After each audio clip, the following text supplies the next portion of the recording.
আসসালামু আলাইকুম, back to my channel. ফিরে এলাম আবারও নতুন একটি রেসিপি নিয়ে, তেলের পিঠা রেসিপি। এই পিঠা রেসিপিটিকে পোয়া পিঠাও বলা হয়। এই পিঠা হচ্ছে নরম তুলতুলে এবং সফট হবে, ফুলকো ফুলকো হবে, খেতে অনেক মজা লাগবে, এটা এর বৈশিষ্ট্য।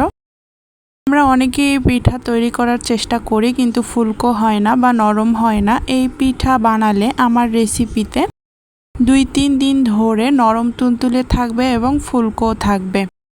আশা করছি আমার রেসিপিটি ফলো করে বানালে অবশ্যই উপকৃত হবেন। তাহলে চলুন আমি শেয়ার করি। পিঠা বানানোর জন্য আমি প্রথমে এখানে 1 কাপ চিনি অ্যাড করে নিয়েছি। তার সাথে দিয়ে দিব হচ্ছে কালো জিরা। এটা অপশনাল, আপনারা চাইলে নাও দিতে পারেন, তবে দিলে অনেকটাই ভালো হয়। তার সাথে আমি হালকা পরিমাণে পানি অ্যাড করে এটাকে শিরায় পরিণত করে নেব।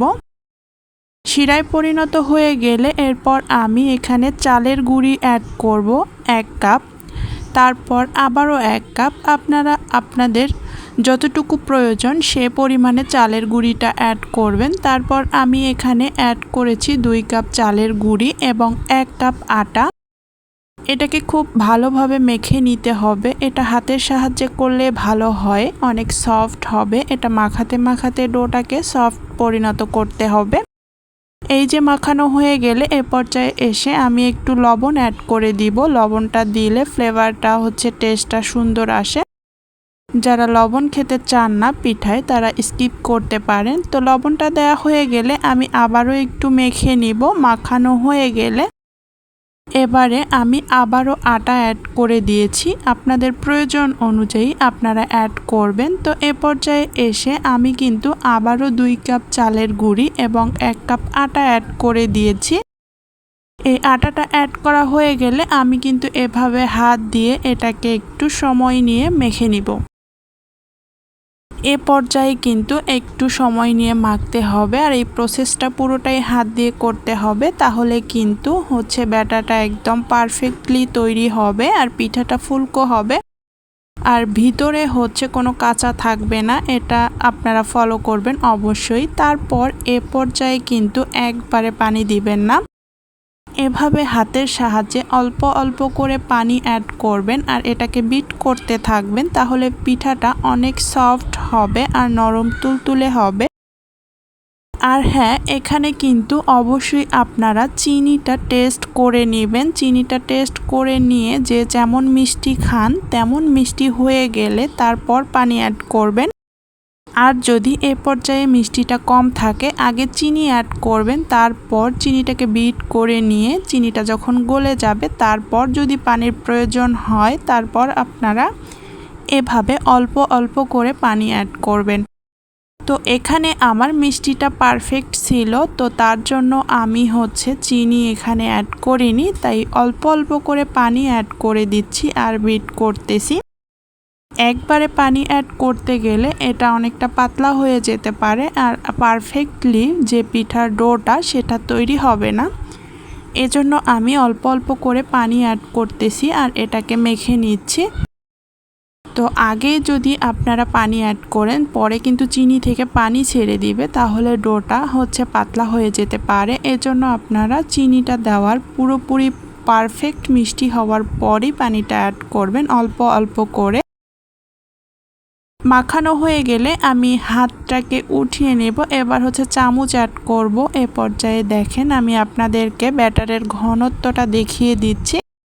ব্যাটারটা যদি ওপর থেকে এভাবে আমরা দেই তাহলে কিন্তু দেখতেই পাচ্ছেন এটা দাগ থেকে যাচ্ছে, তাহলে কিন্তু বুঝতে হবে যে ব্যাটারটা একদম পারফেক্টভাবে তৈরি হয়ে গেছে।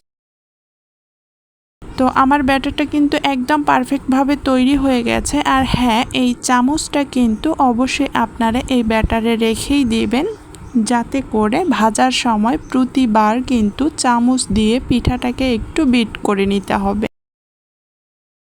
এবার ভেজে নেওয়ার পালা। তার জন্য আমি একটা লোহার কড়াই নিয়ে নিয়েছি। আপনারা চেষ্টা করবেন এরকম একটা গর্তযুক্ত কড়াই নিতে বা যে কোনো প্যান নিতে, যাতে পিঠার শেপটা একদম পারফেক্ট হবে এবং একই শেপে পিঠাগুলো হবে।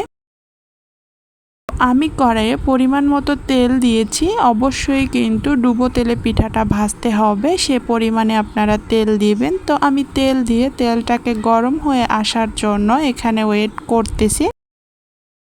তেলটা গরম হয়েছে কি না সেটা বোঝার জন্য আমি এখানে একটু পরিমাণে ব্যাটারটা দিয়ে দিব। ব্যাটারটা দেওয়ার পর যদি নিচ থেকে ব্যাটারটা উপরে উঠে আসে তাহলে বুঝতে হবে একদম তেলটা পারফেক্টভাবে গরম হয়ে গেছে। তো পারফেক্টভাবে গরম হয়ে গেছে আমার তেলটা।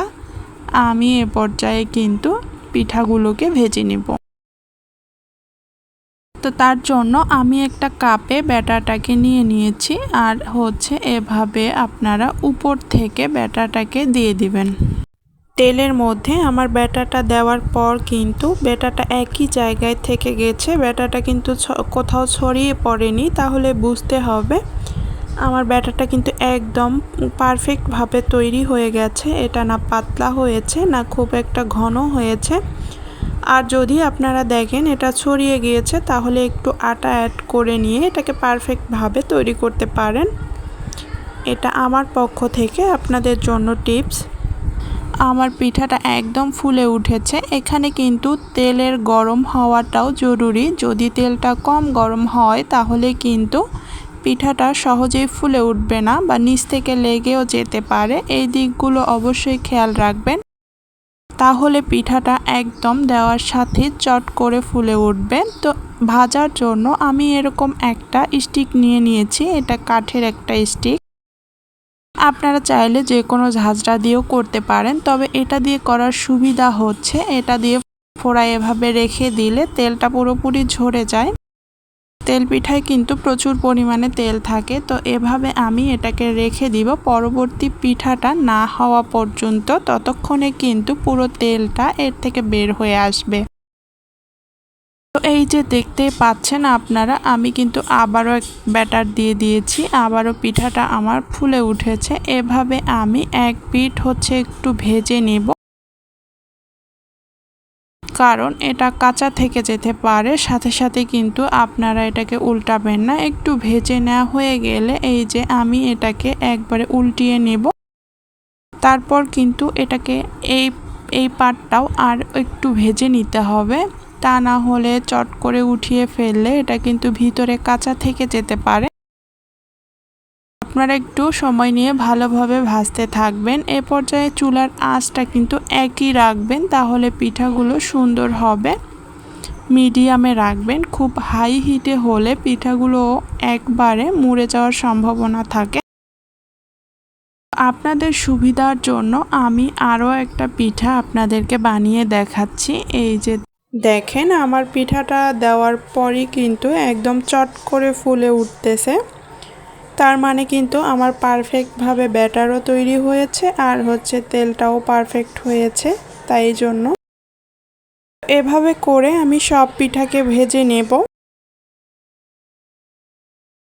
দেখতে পাচ্ছেন আমি একটু এটাকে উল্টিয়ে পাল্টিয়ে ভেজে নেব সুন্দর করে। তারপর আমি পিঠাটাকে উঠিয়ে নেব। আমি কিন্তু খুব সহজেই এই পিঠা রেসিপিটি আপনাদের সাথে শেয়ার করেছি। আপনারা চাইলে এই রেসিপিটি ফলো করে পিঠা বানাতে পারেন। আমার রেসিপিটি যদি আপনাদের ভালো লেগে থাকে তাহলে লাইক কমেন্ট শেয়ার করতে ভুলবেন না, এবং পাশে থাকা বেল আইকনটি ক্লিক করে দিবেন। এতে করে আমার পরবর্তী ভিডিওর নোটিফিকেশন আপনার কাছে যাবে। এভাবে করে আমি সব পিঠাকে বানিয়ে নিয়েছি। তারপর আমি আপনাদের জন্য একটি পিঠা ভেঙে দেখাচ্ছি। দেখেন, আমার পিঠাটা কিন্তু খুবই নরম, সফট এবং ফুলকো হয়েছে, আর ভিতরটাও অনেক সুন্দর হয়েছে, কোথাও কাঁচা নেই, দেখতেই পাচ্ছেন। আশা করছি আমার রেসিপিটি ফলো করে যদি আপনারা বানান তাহলে অবশ্যই আপনারা এরকম পিঠা বানাতে পারবেন। এরকম সহজ সহজ রেসিপি পেতে আমার চ্যানেলটিকে সাবস্ক্রাইব করে আমার চ্যানেলের পাশেই থাকবেন। আজ এ পর্যন্তই, দেখা হবে পরবর্তী কোনো ভিডিওতে পরবর্তী কোনো রেসিপি নিয়ে। সে পর্যন্ত সবাইকে ধন্যবাদ। আসসালামু আলাইকুম।